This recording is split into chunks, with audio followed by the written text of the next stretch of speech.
Bonjour à tous et à toutes et bienvenue dans cette 4e semaine de 40 jours dans la Bible. Aujourd'hui, c'est une journée, une prédication un petit peu spéciale.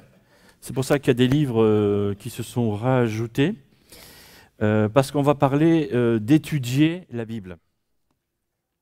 Et jusqu'à présent, on a passé en revue différentes choses. La première des choses, c'est qu'on a vu ensemble les 7 raisons de faire confiance à la Bible, et on a vu que la Bible était bien la parole de Dieu. Ensuite, on a vu des raisons aussi, comment Dieu nous transforme. Et puis la semaine passée, on a parlé d'illumination, on a vu comment Dieu ouvre les yeux de notre cœur. Voilà. Alors, si vous avez raté ces prédications, elles se trouvent en ligne, donc sur le site de notre église, epb-saint-dizier, toutensemble.fr. Mais aujourd'hui, on va parler d'observation. Donc, comment étudier la Bible? Alors, certains pensent que c'est réservé à des pasteurs ou à des grosses têtes, mais c'est réservé à tous ceux qui cherchent Dieu et qui veulent se plonger dans la Bible. Et ce matin, je vais vous donner une méthode et on va faire une étude de la Bible en direct. Alors, vous dites, oh, ça va être difficile. Ce n'est pas aussi dur que ça. Quand on a une méthode, alors c'est une méthode, mais il en existe plein d'autres, mais on va en faire une ce matin en direct. Et alors, vous avez reçu des suivis de prédication, et ça va vous aider pour ça. Et cette méthode se fait en 4 points. D'abord, il y a l'observation. Et l'observation, c'est quand je lis un texte, qu'est-ce que dit le texte? C'est tout simple. C'est ce qu'on apprend aux enfants quand ils commencent l'apprentissage de la lecture. C'est que raconte le texte, c'est ça. Que raconte le texte. Et alors, vous n'avez pas oublié que, on l'a dit déjà il y a quelques semaines, quelle est la différence entre la lecture de la Bible et l'étude de la Bible? Vous vous rappelez? C'est bien. Voilà, il était là aussi? C'est bien. Ça tombe bien. Voilà. C'est un stylo. Et si on n'a pas de stylo, on ne peut pas étudier la Bible. Alors, moi, je n'étudie pas la Bible avec un stylo, j'étudie la Bible avec un ordinateur. Ça marche aussi. Voilà, parce qu'on peut écrire, en fait.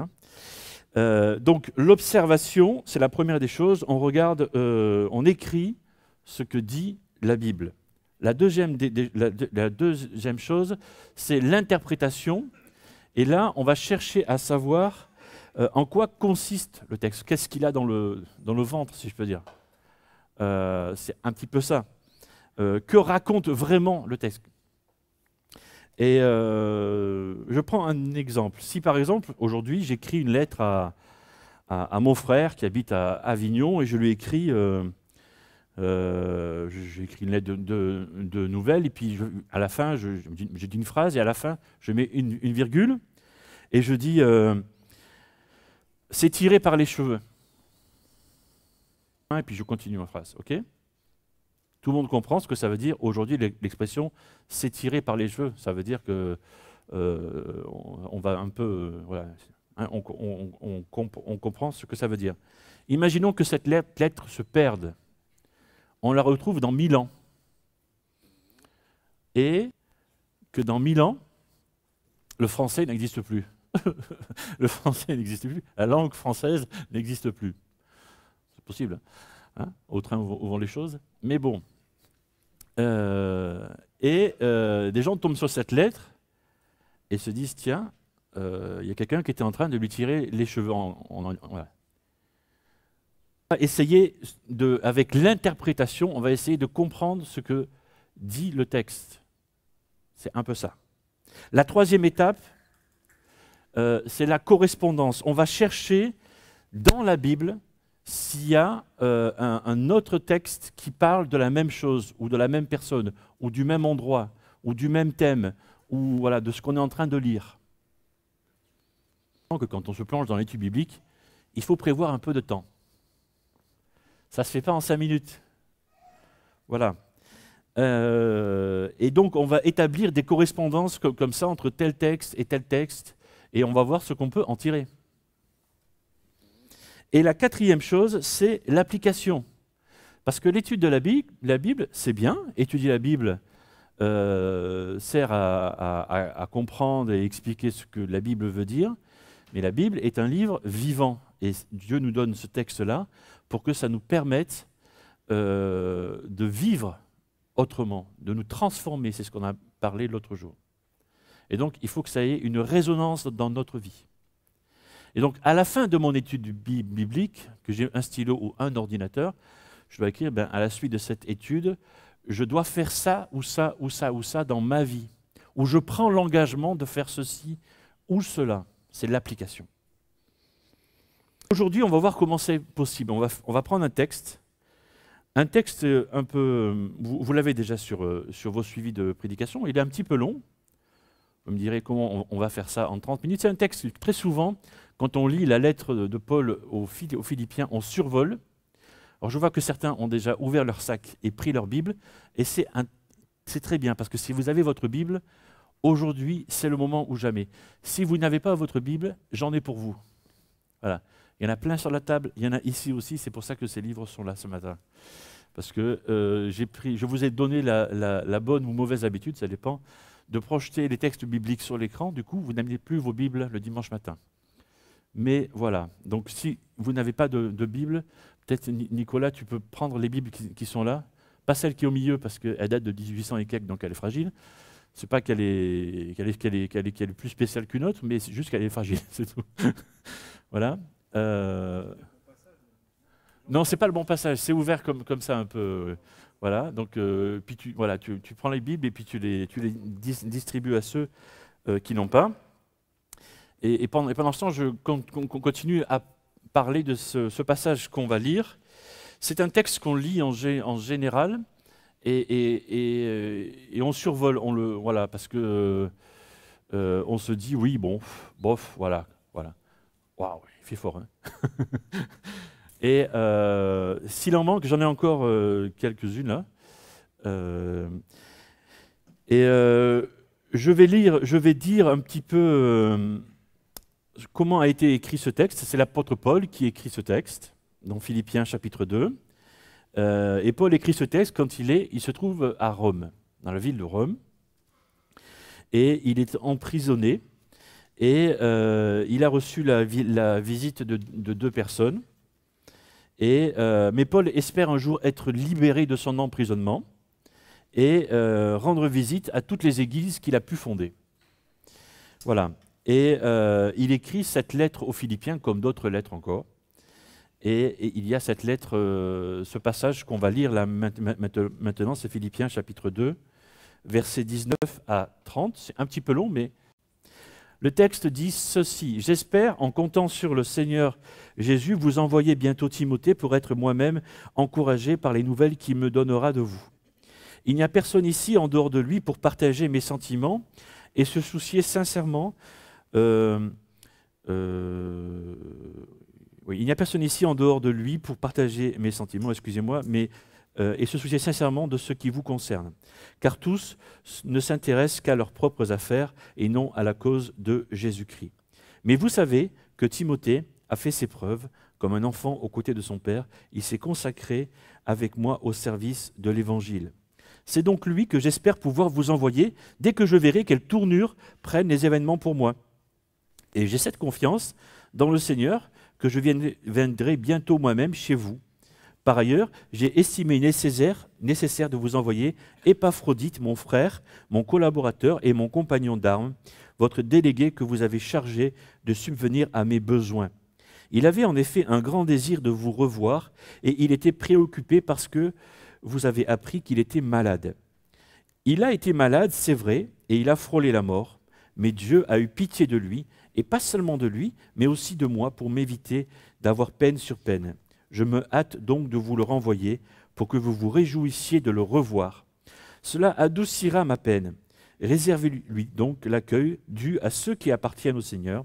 Recevez-le avec une grande joie. Ayez de l'estime pour de tels hommes, car c'est en travaillant au service du Christ qu'il a failli mourir. Il a exposé sa vie pour s'acquitter à votre place des services que vous ne pouviez me rendre vous-même. » Voilà le passage. Quand on lit le texte, c'est bien, c'est gentil, c'est gentillet, c'est sympa. au premier abord, on dit, bon, l'apôtre Paul parle juste de deux amis, Timothée et Épaphrodite, qui est un drôle de nom d'ailleurs. Visiblement, l'église de Philippe leur a envoyé ces deux hommes, et Paul leur renvoie retour à l'envoyeur, quoi, en les remerciant, en les congratulant et en demandant de les honorer. Point. Et puis on passe au verset suivant. Généralement, c'est ce qu'on fait avec ce passage. Mais on va voir dans quelques minutes ce qu'on va trouver en étudiant un peu, en s'arrêtant.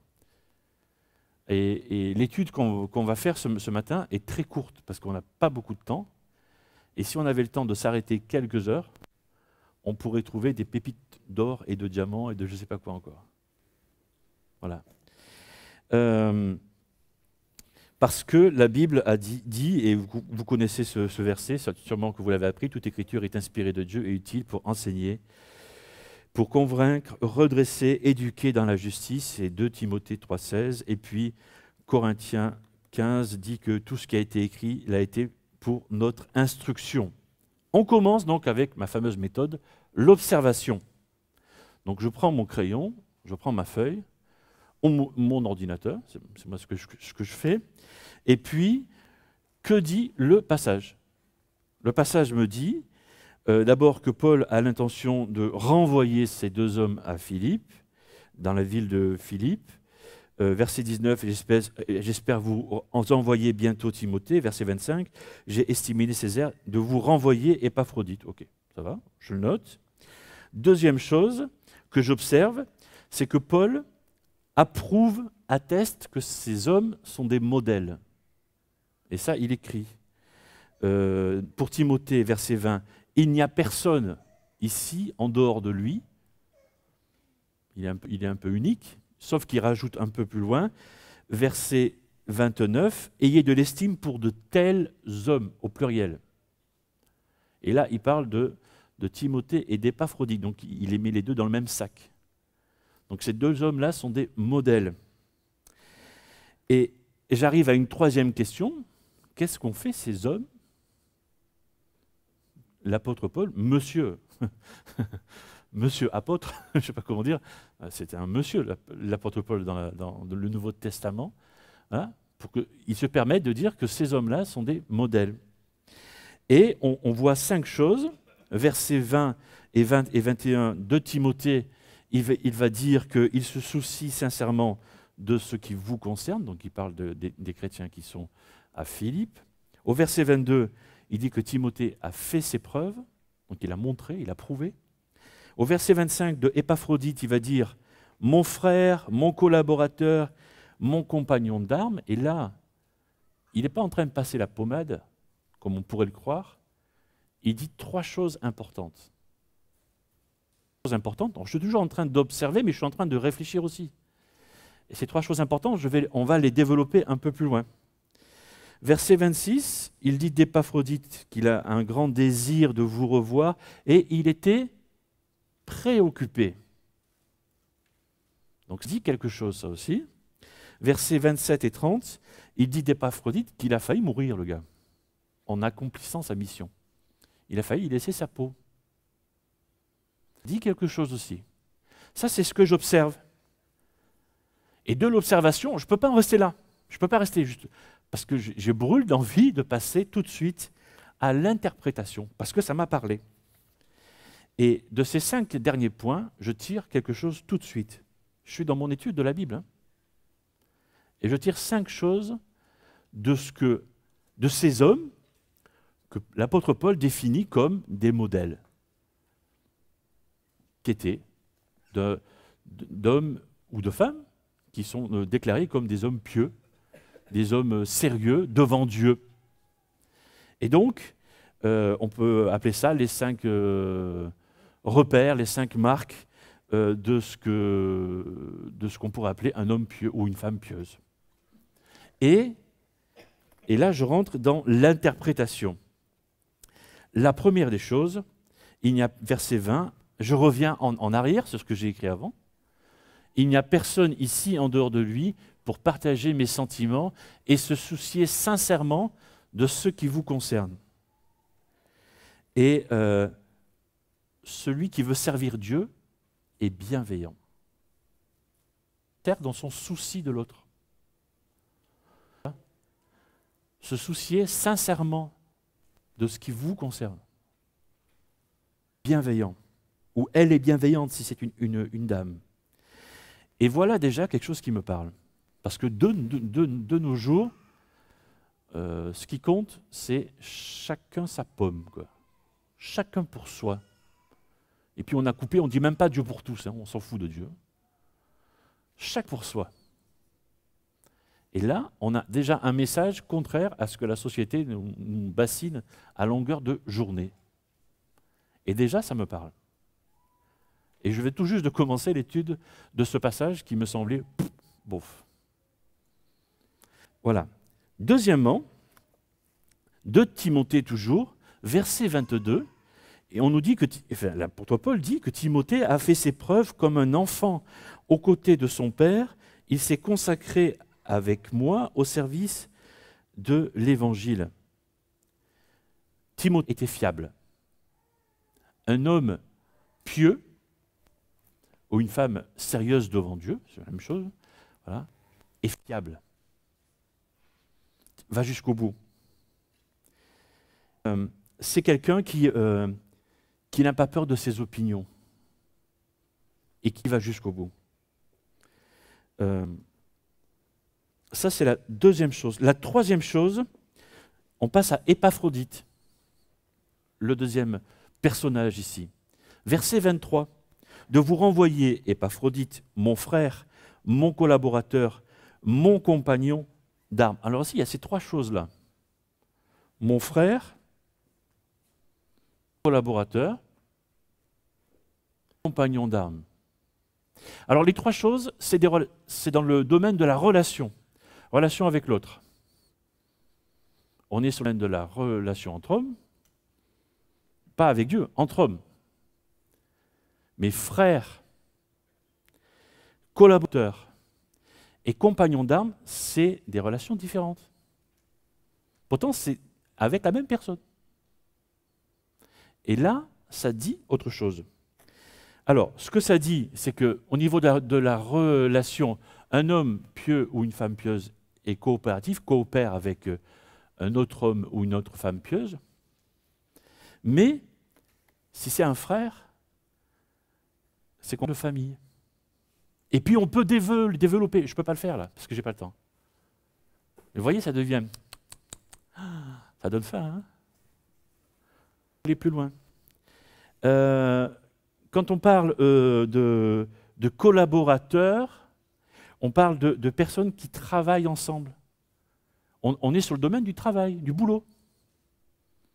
Ça donne faim aussi. Parce qu'on peut comparer avec le travail aujourd'hui, etc., les collègues de travail, machin, et puis ça ouvre un champ de... c'est énorme. Mais on n'a pas le temps ce matin. Reprenez le texte à la maison. Hein. Je vous donne un petit peu des pistes là. Et puis, compagnon d'armes, là, c'est la guerre. C'est l'armée. Compagnon d'armes. Je ne me trompe pas.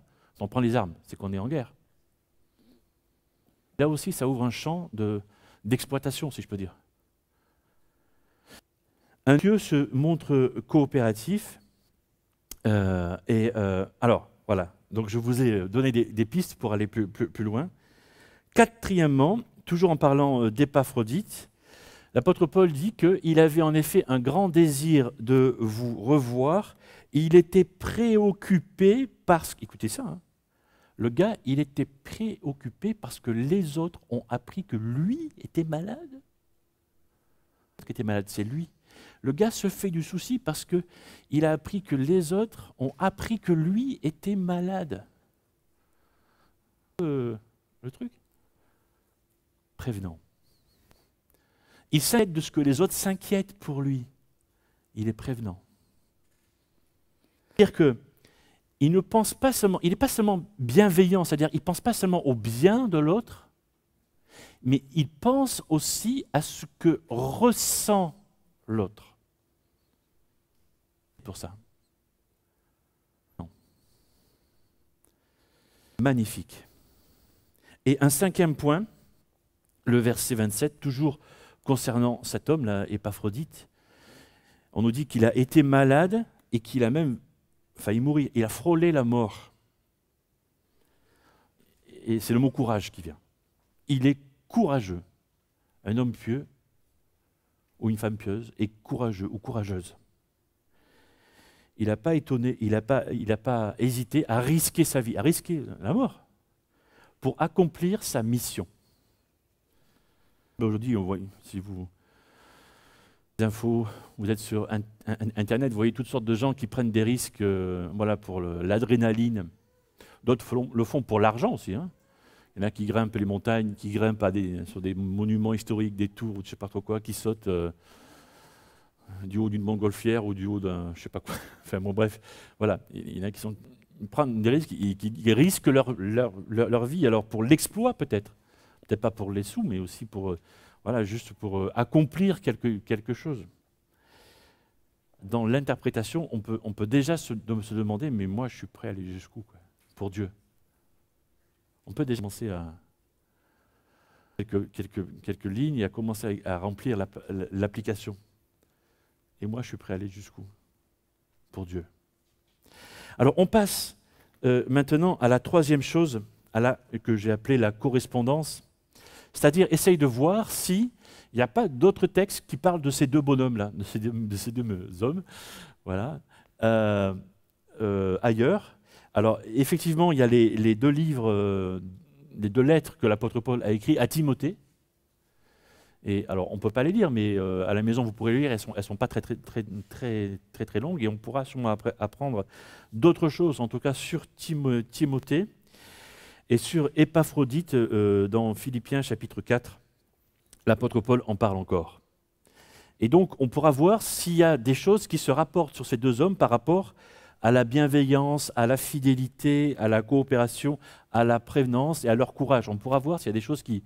Voilà. Et s'il y a des choses, on note les versets, voilà, et puis voilà, on peut faire ça. Alors comment trouver ça? Il y a des bouquins qui existent comme... moi, quand j'ai commencé mon ministère, j'avais ça, donc c'est un peu usé parce que j'ai commencé à travailler avec ça. C'est une concordance de la Bible. Et il y a tous les mots, en fait. Voilà. Et donc, chaque mot, en fait, vous avez à chaque fois le verset où ça se trouve. Voilà. Mais je suis rapidement passé à un logiciel.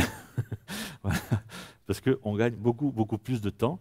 Voilà. Et le temps est précieux. Maintenant, ceux qui aiment les livres, les concordances existent, donc il suffit de trouver un mot, bienveillance par exemple, on va chercher, puis il y a tous les versets de la Bible. Voilà.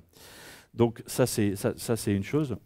Donc si on veut se lancer dans l'étude de la Bible, il y a des outils qui existent, qui ne sont pas trop chers non plus. Voilà. Et on arrive à la quatrième chose, c'est l'application. L'application... c'est qu'est-ce que le texte me dit personnellement. Et j'ai toujours mon crayon à la main, devant mon cahier, devant ma feuille ou devant mon ordinateur. Et je me prépare à écrire quelque chose que je vais faire. C'est pratique. Tu dis la Bible, j'ai croisé déjà pas mal de personnes, certains en sont devenus malades d'ailleurs, hein, physiquement malades, hein, d'avoir étudié la Bible, de ne pas la mettre en pratique. Je connais des gens comme ça, vous en connaissez peut-être. Et puis je connais aussi des gens qui ont étudié la Bible, ou certaines parties de la Bible, parce que je ne sais pas si on peut étudier toute la Bible aussi profondément, mais déjà une partie, c'est bien, il faut commencer par un bout. Et puis qui essayent en tout cas de la mettre en pratique. Et puis ces gens-là, leur vie est transformée. Parce que c'est ça ce que Dieu veut. Dieu veut nous parler au travers de sa parole pour nous transformer. Alors, je vous ai mis sur vos suivis de prédication 9 autres questions à poser pour l'application. C'est comme un filtre. C'est comme un filtre à poser une fois que vous avez fait tout cela. Et ces 9 questions, c'est: est-ce que dans le passage que je viens de lire, il y a un péché que je dois, une faute, une erreur que je suis en train de faire, de commettre, de penser, de dire que je dois confesser à Dieu? Est-ce qu'il y a une promesse dans ce passage que Dieu me donne qui est pour moi et que je dois demander à Dieu? Ben, Seigneur, tu as écrit ça, ben, c'est pour moi. Tu me le donnes, s'il te plaît? C'est une prière. Ouais. Et alors? Ben, s'il promet, Dieu donne. Est-ce qu'il y a une attitude à changer? C'est-à-dire, je me rends compte que je ne suis pas assez bienveillant, peut-être. Je ne fais pas assez attention aux autres. Il faut que je change. Ok.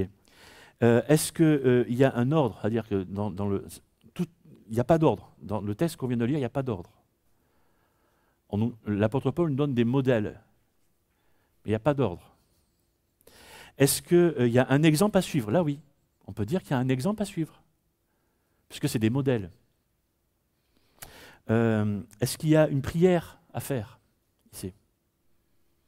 On pourrait dire, au premier abord, on pourrait dire non, mais quand on réfléchit, on peut dire oui, parce que c'est la prière que je vais faire tout à l'heure. Seigneur, rends-moi plus prévenant, rends-moi plus attentif à l'autre.